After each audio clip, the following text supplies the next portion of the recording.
Alors, chez Dio, c'est un projet, un projet entre sœurs, donc c'est un projet, on peut dire, familial. Et c'est une start-up, on est une start-up, on a 1 an d'ancienneté.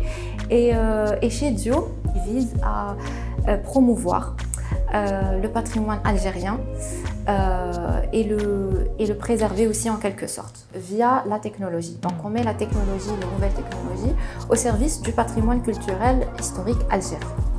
On fait des reconstitutions historiques et archéologiques. Donc on va aller sur un site où ça peut être des objets, ça peut être des sites archéologiques et voilà.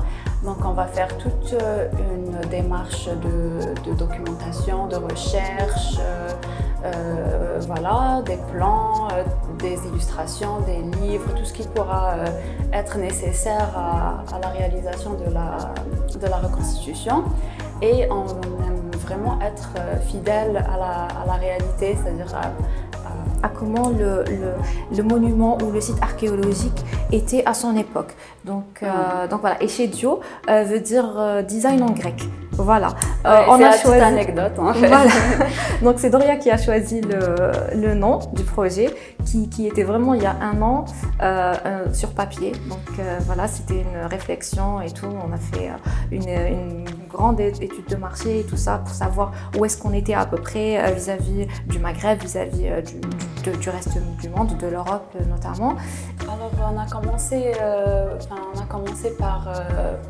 par plusieurs projets, enfin, c'était juste en tête, mais les projets qu'on a vraiment réalisés, c'était la Casbah d'Alger, une maison de la Casbah, et aussi le site de Tipaza. On a commencé à le modéliser en 3D, donc on a fait la basilique Sainte-Salsa et on a fait aussi la Villa des Fresques. Donc ces deux monuments qui sont assez connus sur le site de Tipaza. Et voilà, on a diffusé la Sainte-Salsa à l'Institut français lors de Novembre numérique. Et la Villa des Fresques, en fait, on lui a fait tout un événement avec notre partenaire Massirvi sur le site même, ce qui était une première en fait en Algérie, de proposer des casques de réalité virtuelle sur un site archéologique. C'était entièrement gratuit, c'était pour nous aussi une étude de marché aussi pour voir la réaction des gens par rapport à cette nouvelle technologie et par rapport aux reconstitutions elles-mêmes. Donc il y avait vraiment de l'intérêt de la part des gens. On a vu vraiment un bon retour. Il y a beaucoup de monde qui est venu. Il y a des gens qui sont venus spécialement pour voir la reconstitution historique sur le casque VR. Et on était vraiment ravis de voir que les gens s'intéressent en fait à leur patrimoine et sont vraiment curieux de connaître leur histoire, l'histoire des lieux qu'ils sont en train de visiter. Et par manque d'informations, des fois on n'a pas beaucoup d'informations, donc la reconstitution de la Villa des Fresques qu'on a faite, ça a vraiment aidé les gens à visualiser ce que c'était ce patrimoine avant, dans son apogée, quand il y avait les Romains en Algérie. Voilà.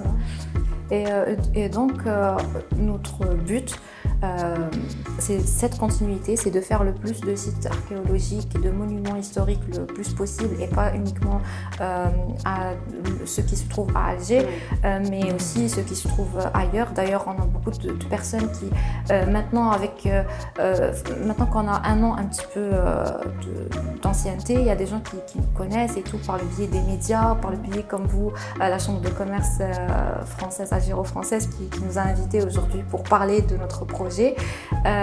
Donc par ce biais-là, il y a des gens qui nous reconnaissent et qui nous disent venez, on vous aide dans d'autres wilayas pour faire les reconstitutions, on vous aide pour la documentation. Il y a des archéologues, des architectes, parce qu'on travaille beaucoup avec ce genre de personnes, des professeurs d'université, etc. Donc qui veulent nous aider à faire ce projet, et on espère voilà, continuer dans ça et inciter aussi plus de gens à faire pareil, à travailler pour ça. À nous aider sur ça, ou à travailler de leur côté sur ce patrimoine historique riche qui est celui de l'Algérie. Et voilà, et avec nos partenaires, c'est vrai, qui nous aident. Le ministère de la Culture algérienne nous a beaucoup aidés, nous a parrainés sur ce projet. Le GEPC aussi, elle nous a donné les autorisations nécessaires, etc. voilà, donc comme aussi nous sommes adhérentes à la Chambre de commerce algéro-française aussi, c'est vraiment un plus pour nous, ça nous tenait à cœur depuis le début, donc on y est arrivé et voilà, tout ce beau monde en fait vise ensemble, en fait on est ensemble, tous ensemble en train de travailler pour ça et je trouve que c'est très important. Voilà. Et aussi, il y a un intérêt de la part des ministères du tourisme, de la culture, des institutions concernées. Et voilà, dernièrement, ils nous ont accordé le prix en fait, de la meilleure start-up tourisme. C'était organisé par le World Trade Center Algiers. Et on a remporté le premier prix, on est vraiment fiers de ça.